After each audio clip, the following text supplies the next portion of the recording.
বন্ধুরা, তোমরা কেমন আছো? আশা করি তোমরা সবাই ভালো আছো। প্রীতির রান্নার হেসেলে সবাইকে স্বাগত জানাই।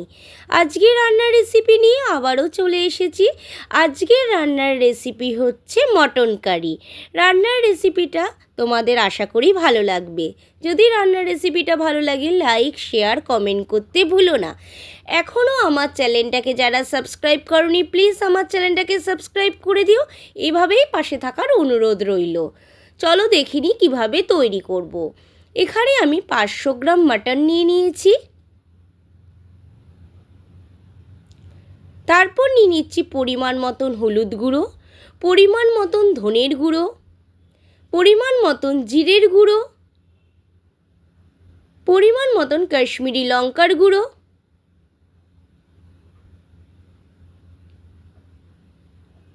পরিমাণ মতন নুন, তারপর দিয়ে দিচ্ছি সর্ষের তেল, তারপরে দিয়ে দিচ্ছি টক দই, তারপরে দিয়ে দিচ্ছি আদা বাটা, তারপর দিয়ে দিচ্ছি রসুন বাটা। দিয়ে আমি মটনটাকে কিন্তু ভালো করে ম্যারিনেট করে নিচ্ছি।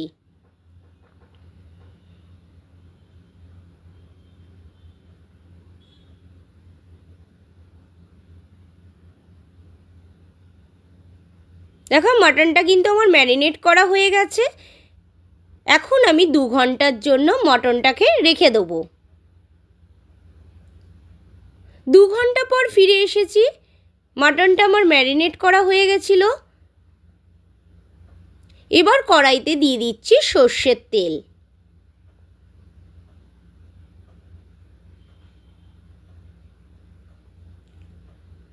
তারপর দিয়ে দিচ্ছি আলু। আলুগুলোকে আমি ভেজে নেব।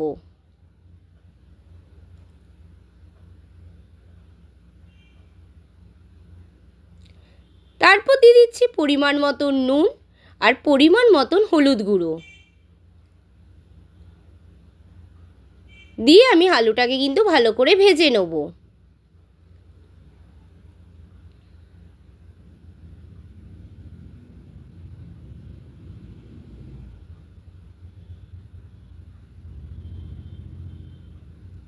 দেখো আলুটা কিন্তু আমার লাল লাল হয়ে গেছে এবং আলুটা ভাজা হয়ে গেছে। আমি একটা বোল সেটে আলুগুলোকে তুলে নিচ্ছি।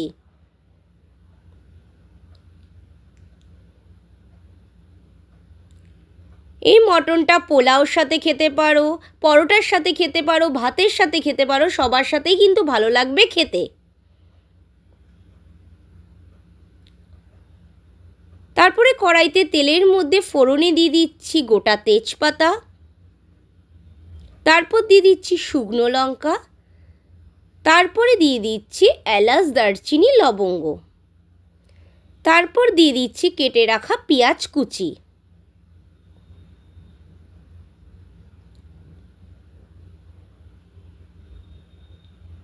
তারপরে দিয়ে দিচ্ছি পরিমাণ মতো নুন। দিয়ে ভালো করে কিন্তু পেঁয়াজটাকে আমি ভেজে নেব।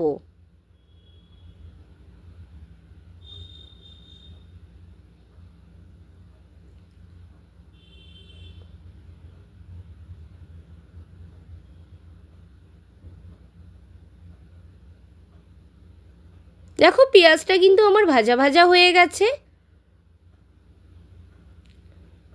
এরপর দিয়ে দিচ্ছি কেটে রাখা টমেটো কুচি।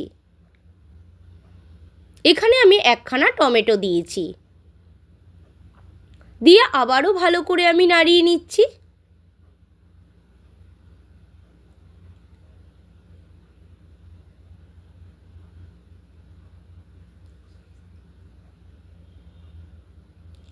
এরপর মধ্যেখানটা আমি ফাঁকা করে দিচ্ছি।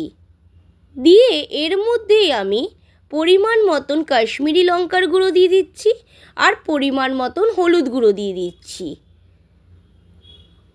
দিয়ে একটু জাস্ট ওই জায়গাটা আমি একটুখানি ভালো করে নাড়িয়ে নিচ্ছি। নাড়িয়ে নিলে কি হবে, মাংসের কালারটা কিন্তু খুব ভালো আসবে। এরপর আমি ভালো করে নাড়িয়ে নিচ্ছি।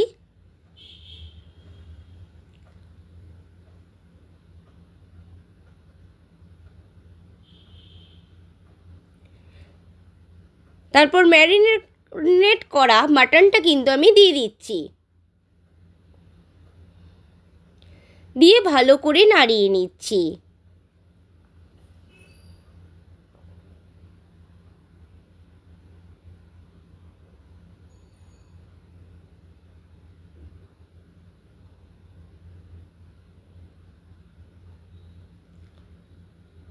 দেখো 15 মিনিটের মতন আমি মাটনটা কিন্তু কষিয়ে নিচ্ছি, আর মটনের থেকে তেল ছাড়তে বেরিয়ে গেছে।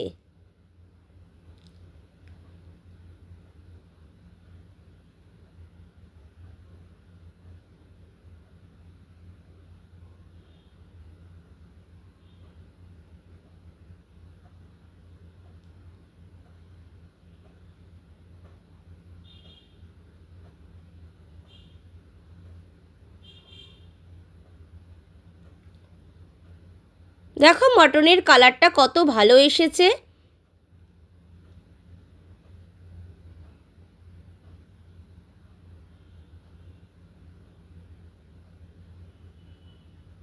এরপর বাটি ধোয়া জলটা আমি দিয়ে দিচ্ছি, দিয়ে পরিমাণ মতন আবারও আমি আরেকটু জল ব্যবহার করছি।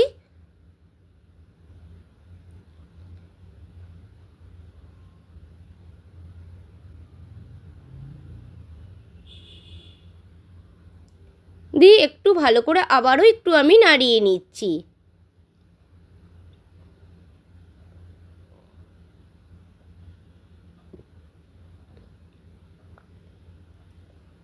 তারপর ভেজে রাখা আলুগুলোকে দিয়ে দিচ্ছি, দিয়ে আবারও আমি নাড়িয়ে নিচ্ছি।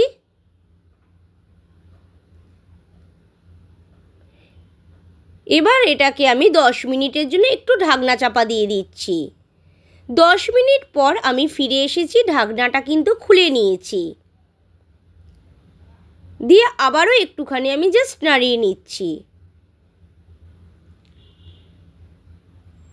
তারপরে আমি প্রেসার কুকারটা বসিয়ে দিয়েছি। প্রেসার কুকারের মধ্যে আমি মাটনগুলো কিন্তু ঢেলে দিচ্ছি।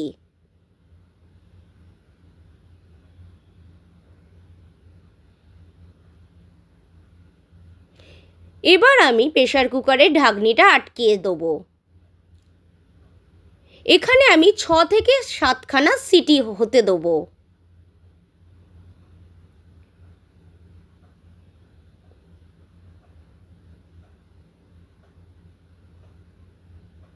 এবার আমি প্রেসার কুকারের ঢাকনিটা খুলে নিচ্ছি।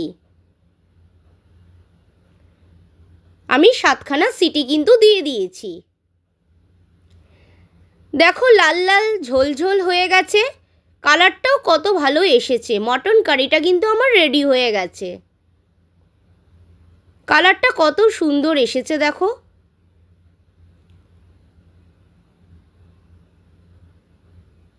এরপর একটা আমি বোল সেটে ঢেলে নেব। আশা করি তোমাদের মাটন কারির রেসিপিটা ভালো লাগবে। লাগলে সাবস্ক্রাইব করতে কিন্তু ভুলো না।